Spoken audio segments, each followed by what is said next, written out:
Welcome to Disney D&D on D&D 1 to 10, a series where we help you make your favorite Disney characters into D&D adventures. I'm your host Alex. Let's get started. Today we're building the Disney Princess Aurora, also known as Sleeping Beauty.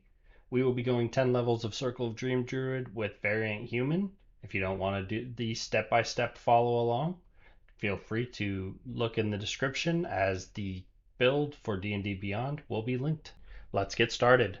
So for a quick recap, when King Stefan doesn't invite Maleficent to Aurora's christening, she curses Aurora to death. One of her fairies protects her by putting her to sleep until she finds true love's kiss instead. The fairies take Aurora and raise her away from spindles in a forest as a peasant, where she meets Prince Philip in the forest. On her 16th birthday, she pricks her finger and falls asleep.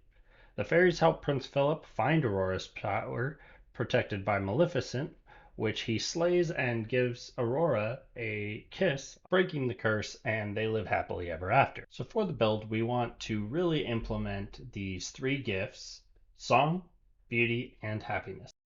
For race, we took Variant Human, Sylvan as our choice language, with Wisdom and Charisma as our two ability score increases, and we took skill proficiency in performance. For our feat, we're going against the traditional Fey touched route, and instead we're going with Aberrant Dragon Mark, which reads: you manifest an Aberrant Dragon Mark.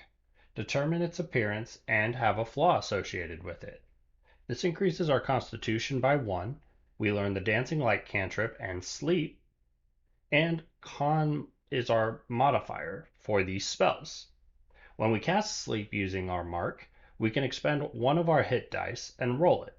If you roll an even number, you get temporary hit points equal to the number rolled. If you roll an odd number, a creature within 30 feet of you, not including you, takes force damage equal to the number rolled. If there are no other creatures in range, unfortunately you take this damage. You also develop a flaw from the Aberrant Dragon Mark, which we are going to read. Your mark whispers to you.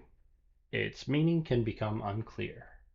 At level 1, we take Druid with proficiency in Religion and Survival.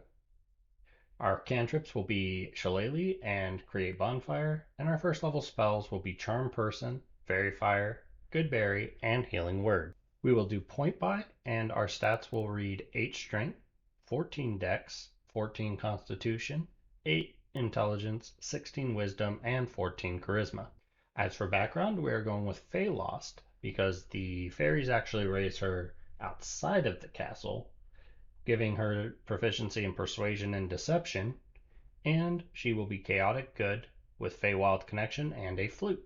Her physical characteristics: hair blonde, skin white, eyes blue, height 5'6", weight 60 pounds, age 15, and gender female. For personalities, ideals, and flaws, wherever I go, I try to bring a little bit of warmth and tranquility from home with me. Good music makes me weep like a baby. Empathy: no creature should be made to suffer.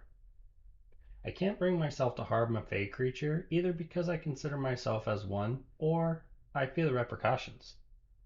I'm forgetful. Sometimes I can't remember even the simplest things. For starting equipment, we are going with a wooden shield, quarterstaff, leather armor, Druid Focus, and Explorer's Pack. We are going to take a flute as our instrument from our Fey Lost background, a set of traveler's clothes, and a pouch containing 8 gold. At level 2, we will take our type of Druid, which we will go into as Circle of Dreams. Wild Companion allows us to summon some minor beasts. Wild Shape allows us to change, although I recommend for flavor just summoning some animals. Balm of the Southern Court helps us heal, and we will get the first level spell of Protection of Good and Evil. At level 3, we get our Moonbeam spell, which we will use for damage. And at level 4, we will get our Wild Shape improvement and the Resilient Constitution feat, giving us proficiency in Constitution saving throws. Cantrip will take Guidance and another first level spell of Wither and Bloom. At 5th level, we get the Summon Fey spell, which we will be using to summon some of our little fairy godmothers. At 6th level, we get Hearth of Moon and Shadow, which is basically a protective barrier during rest. We also pick up the Revivify spell. At 7th level, we get the spell Dominate Beasts. At 8th level, we get the feat Durable, which gives us a little bit of extra healing whenever we are affected by healing spells. And 3rd level spell Aura Vitality.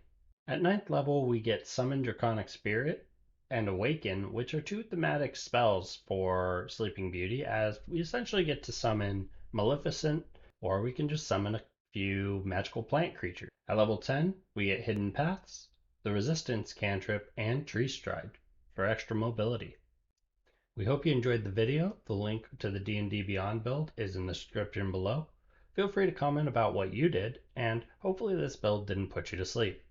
See you next time on Disney D&D.